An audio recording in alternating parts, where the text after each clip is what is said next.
Vamos então passar a palavra para o Dr. Rodrigo Dias da Fonseca.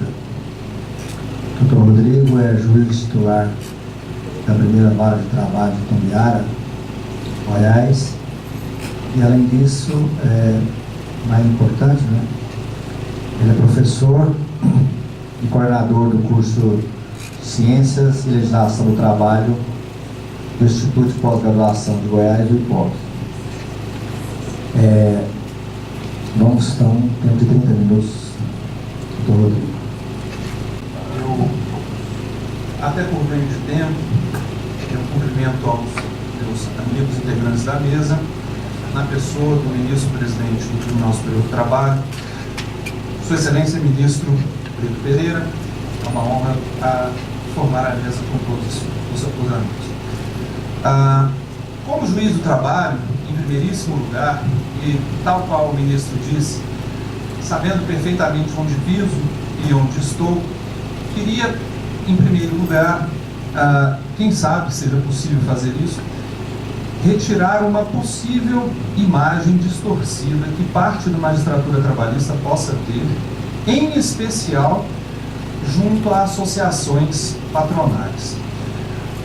A mídia, não raras vezes, costuma divulgar a imagem e a opinião daqueles que se dispõem com maior frequência de falar à imprensa. E na magistratura trabalhista, à semelhança do que se passa hoje, infelizmente, no nosso país, no aspecto político, as posições extremistas costumam ganhar as páginas dos jornais, das revistas. De forma que o que nós vemos, na maior parte dos casos, pelo menos, segundo me parece, no que diz respeito à magistratura trabalhista, são colegas, valorosos colegas, que, para além da sua função de magistrado, se manifestam em outros fóruns, em outros aspectos, externando posições não raro ideológicas, radicais de um lado e de outro. E isso, não raras vezes, passa a imagem de que isso perpassasse toda a magistratura trabalhista. E, com toda franqueza, isso não é verdade. E eu me refiro aos dois extremos. Esta semana, eu sou de Goiânia, vindo aqui para Brasília, li que ontem ou antes de ontem, para ficar no mero exemplo,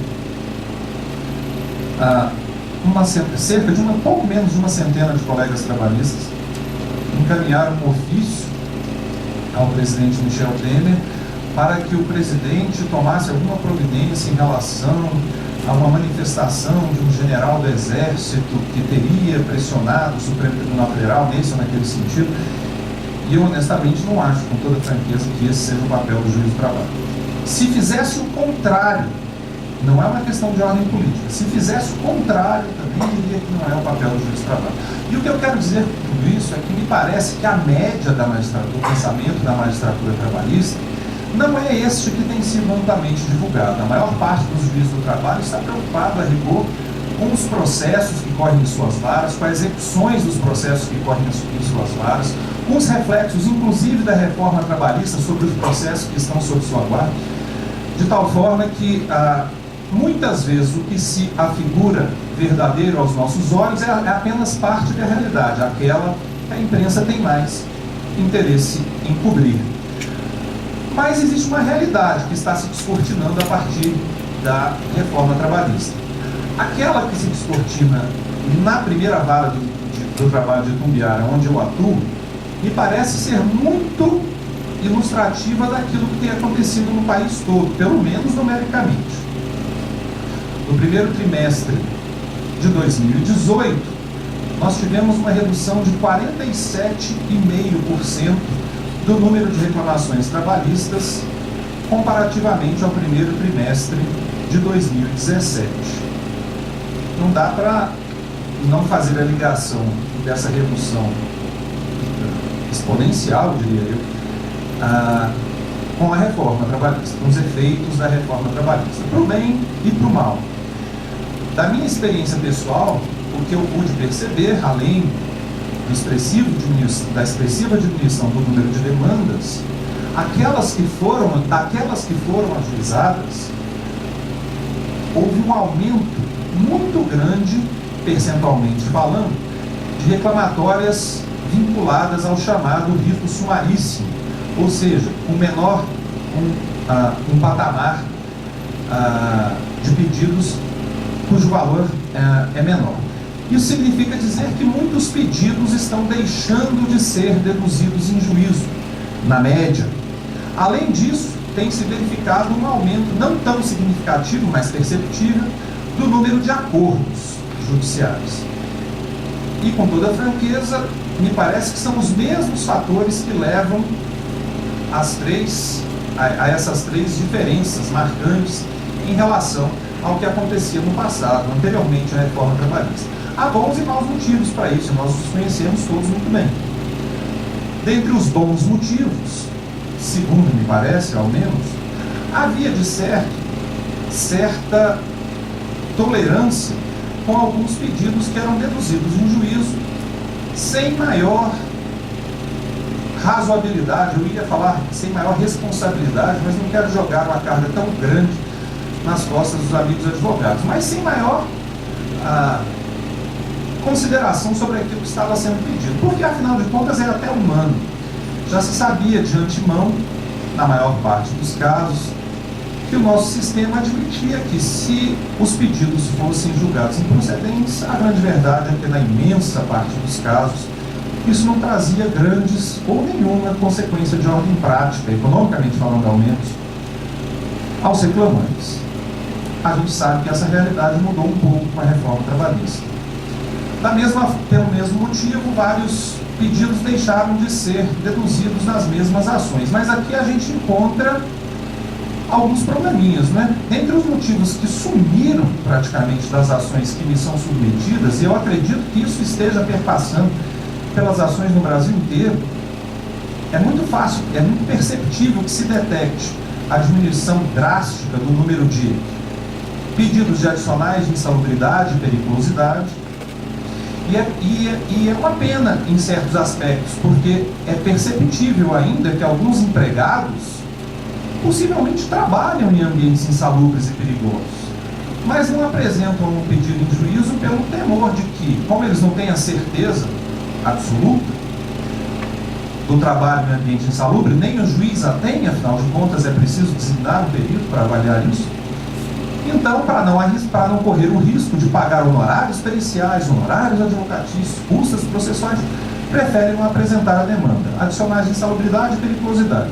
Da mesma forma, diminuiu-se muito os pedidos de indenizações por danos morais. A gente sabe que havia certo exagero em alguns casos, mas existe, é evidente, o assédio moral, o assédio sexual na relação de emprego, e eles não têm sido apresentados. Os pedidos desse tipo de ilícito não têm sido apresentados no juízo, não pelo menos com aquela mesma frequência de antes. E a gente sabe que em muitos casos é porque realmente havia exagero, mas em outros, porque se sabe de antemão da dificuldade probatória desses temas.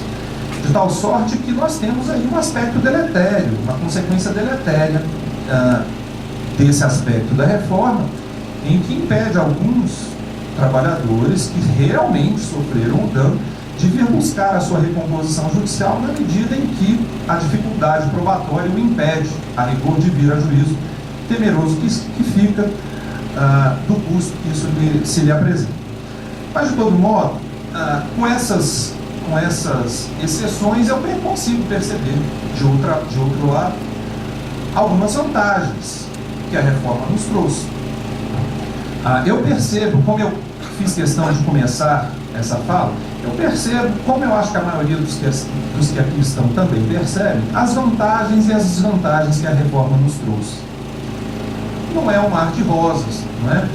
Também não é o caos absoluto, pelo menos na minha visão, e é por isso que me parece que em relação à reforma trabalhista é muito verdadeiro o aforismo segundo o qual a virtude está mesmo no meio. Vocês vão me perdoar porque eu sei que o tema que eu vou falar agora por 5 minutinhos diz respeito a algo que não é do interesse direto da área do ensino propriamente dito, não especificamente das escolas particulares, mas do ensino propriamente dito. Mas ao fim dos 5 minutos sobre esse tema, eu acho que vocês me compreenderão. Na vara de trabalho de Tumbiara e na vara onde eu atuei antes disso, é uma vara no interior do estado, um estado baseado fortemente na economia agrícola, de tal modo que o pedido que mais era versado nas ações que me eram submetidas e que mais foi atingido pela reforma trabalhista diretamente, diz respeito ao que nós convencionamos chamar de horas de trajeto, de horas limitia. Esse direito que o trabalhador tinha, por assim dizer, caiu com a reforma. Bem, eu não vou cansá-los com questionamento, com histórias, com a doutrina de horas limitidas, mas o fato é que os empregadores rurais tinham um custo para levar e trazer os empregados para o trabalho, e os empregados perdiam um certo tempo nesse trajeto e eram remunerados por isso, em certos casos.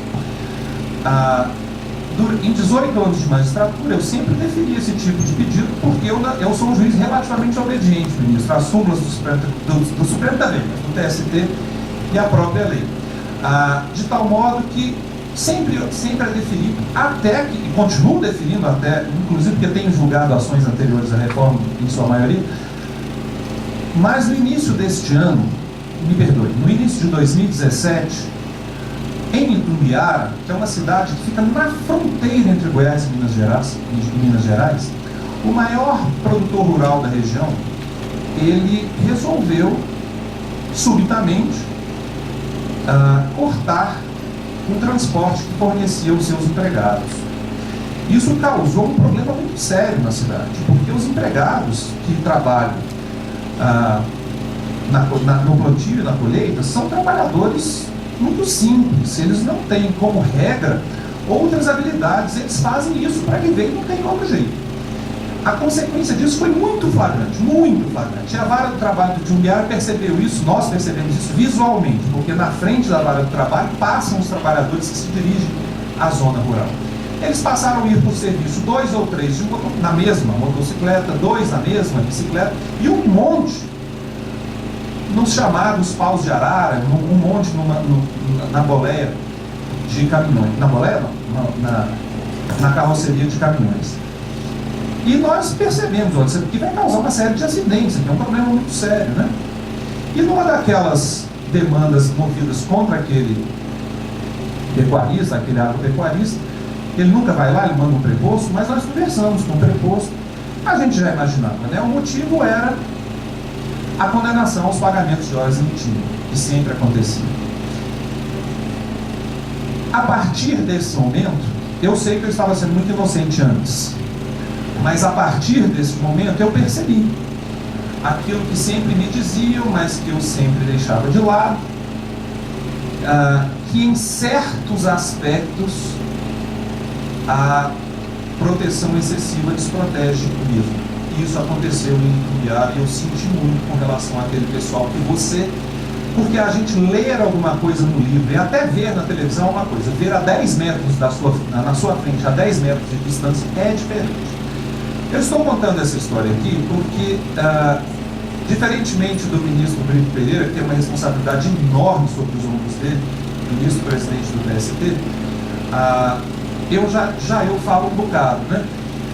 E especialmente sobre a reforma, ministro, eu sei que o ministro não vai poder falar abertamente sobre esse ponto, até porque ele não deve fazer o mesmo.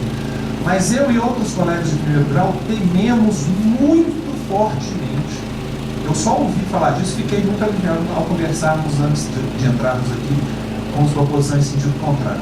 Mas temíamos, então, digamos assim, muito fortemente que o TST, desde logo, nos sinalizasse uma interpretação intertemporal no sentido de que, pior ainda, já nos sinalizasse, e pior ainda, no sentido de que as novas normas trabalhistas vigorassem apenas para os contratos firmados a partir da sua entrada em vigor. Nada contra em tese, mas na realidade, no plano da realidade, o nosso temor, pelo menos o meu, na minha cidade, no Tumbiara, é de que isso gerasse a mesmíssima reação pelos mesmíssimos motivos que teve aquele agropecuarista, ou seja, a consequência seja brutal desemprego. Neste caso, a troca de trabalhadores contratados antes da reforma por trabalhadores contratados depois dela. Essa é uma realidade que eu acho que não se deve desprezar, porque aconteceria se fosse esta a sinalização do TST.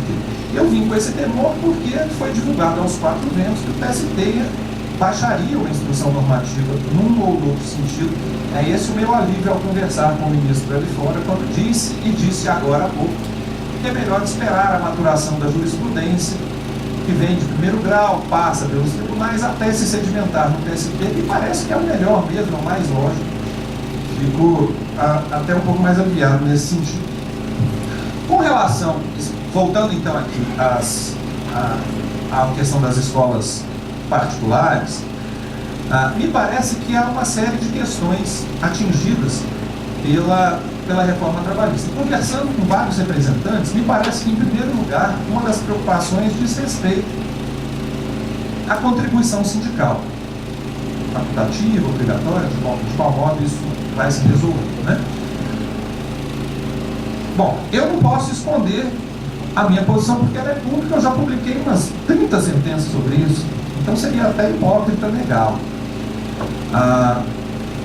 Eu penso, eu não vou justificar aqui juridicamente porque iria cansá-los, mas a mim parece que a intenção do legislador e também a meu sentido, embora isso seja de menor importância, aponta no sentido mais moderno do trato das relações sindicais, a mim parece que melhor seria, de fato, que a contribuição fosse facultativa e decidida por cada um daqueles integrantes da categoria. Porque, até por convicção pessoal, não me parece que nada, não apenas a contribuição sindical, nada que seja obrigatório, empurrado goela abaixo de alguém, possa ser benéfico. Mas, de qualquer forma, ainda que o fosse, não foi essa a intenção nem a clara disposição do legislador. Existe uma discussão paralela a respeito da possibilidade de que isso fosse feito por lei ordinária, que eu enfrento, como todos os juízes precisam enfrentar, em sentença. Me parece que não é um argumento cabível, dado inclusive jurisprudência bastante sólida do Supremo Tribunal Federal. Mas, de toda forma, fosse eu advogado, não é? Se fosse eu um bom advogado, um advogado bem sucedido e que, portanto, ganhasse 3, 4 vezes o que ganha um juiz, então eu orientaria com toda franqueza que as empresas consultassem a todos os seus empregados sem fazer nenhum juízo de valor, nem interferir na decisão desse empregado, nem condicioná-lo a optar por esse ou por aquele num ou outro sentido, sobre se tem interesse ou não em contribuir para o seu sindicato. Lembrando que é importante que os sindicatos sejam fortes. Afinal de contas, um sindicato que entra numa negociação coletiva enfraquecido provavelmente negociará mal os interesses dos seus representados. Essa é a minha posição pessoal. Ao longo dos anos, e ainda hoje, não raras vezes julgo, imagino que o ministro julgue, ainda mais no Tribunal Superior do Trabalho, em que a segurança jurídica é um norte que o Tribunal Superior do Trabalho nos indica a todos, e não raras vezes os ministros têm que se deixar de lado o seu entendimento pessoal para seguir o entendimento consolidado da Corte. Não raras vezes tive que fazê-lo por conta de súmulas do Tribunal Superior, do meu próprio tribunal, e por conta do que a própria lei diz. Às vezes a gente não concorda. Eu, particularmente, lhes diria que não acho razoável que de uma hora para outra caia a contribuição sindical. Me parece, com toda a franqueza, que seria mais razoável que caísse paulatinamente ao longo do tempo. Mas não é o que o legislador quis. E é por isso que, para trazer um último exemplo sobre isso, eu, muito particularmente, discordo com o máximo respeito de uma decisão específica, e deve haver outras no mesmo sentido, no meu tribunal, em que se determina que alguns empregadores façam a contribuição sindical a certos sindicatos ao fundamento de que a reforma não poderia, de uma hora para outra, cortar a contribuição sindical, porque isso seria muito radical, etc. Bom, enfim, eu acho que isso é um juízo de valor que cabe ser feito, é verdadeiro isso, concordo com o mérito do argumento, mas esse é um argumento que deve ser ponderado pelo legislador. Me preocupa um tanto que o Poder Judiciário se mistura nesta seara. Outros pontos que me foram tratados, porque eu conversei com alguns colegas a respeito, quando eu mencionei que viria falar da Confedem, me falaram que eu deveria tratar do contrato, não do contrato à parte, do contrato, agora me faltou, o contrato por, como é? Por tempo parcial, obrigado. Eu falei, olha, eu vou gastar 2 minutos lá para isso, porque eu discordo da primeira à última linha da reforma. Eu aplicarei, não estou sendo contraditório, aplicarei. Mas eu discordo da primeira à última linha por absoluta inutilidade, a meu ver, de tudo que vai lá, de absolutamente tudo que vai. Porque a orientação jurisprudencial, salvo engano, 358 do Tribunal Superior do Trabalho, já admite o pagamento de salário proporcional à duração da jornada, que é o único motivo pelo qual alguém contrataria ou se utilizaria do contrato a tempo parcial, com a desvantagem de quem optar por esse novo contrato de ter uma restrição absoluta ou parcial com relação à prestação de horas extras. E a vantagem que havia antes da reforma, que era a duração das férias, não existe mais. De tal forma que eu acho de uma inutilidade sem tamanho o contrato de tempo parcial, então não me dedicarei a isso. Eu imagino, só para caminhar para encerrar, que os representantes das escolas particulares e os representantes dos professores nas negociações coletivas, professores empregados das escolas, nas negociações coletivas que venham a serem tabuladas a partir de agora, estejam mais atentos ao grau de abrangência do que pode ser negociado. Nós, juízes, como regra, também estamos preocupados com isso, mas, sendo muito franco com todos que me escutam aqui, o menor grau de preocupação no caso dessa categoria. Porque no caso dessa categoria, nós temos pelo menos a impressão de que tanto os empregadores quanto os empregados são representados por sindicatos que realmente velam pelos interesses da categoria. Nosso maior temor se dirige àqueles sindicatos de menor expressividade, menor capacidade econômica, para não falar em sindicatos peleiros, sendo muito franco.